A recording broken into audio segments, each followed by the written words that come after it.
So hello বন্ধুরা, তোমরা সবাই কেমন আছো? আমি ভালো আছি। আজ আমি বানাবো ফ্রাইড রাইস। তো তার জন্য চালটাকে ভিজিয়ে রেখেছি আধা ঘন্টার জন্য। তারপরে দেখতে পাচ্ছ জলটা ফুটে গেছে। এবার চালটা দিয়ে দিলাম। তোমাদের একটু নাড়িয়ে দেখিয়ে দিচ্ছি কেমন কি হলো।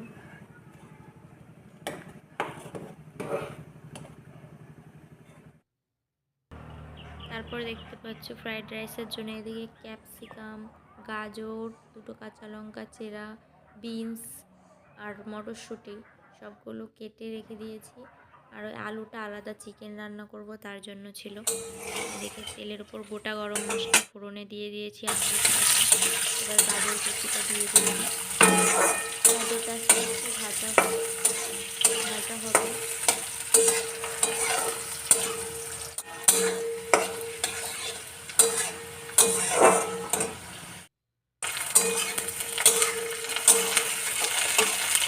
তারপর বিনসটা দিয়ে দিলাম।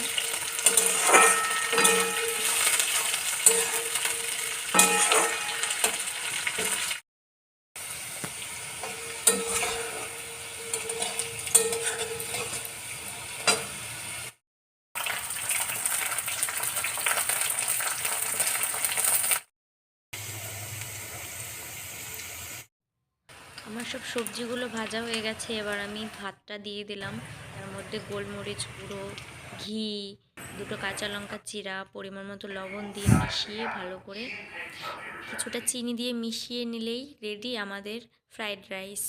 আর হ্যাঁ, তোমরা সবাই আমার চ্যানেলটাকে সাবস্ক্রাইব করে লাইক, কমেন্ট, শেয়ার করে দাও।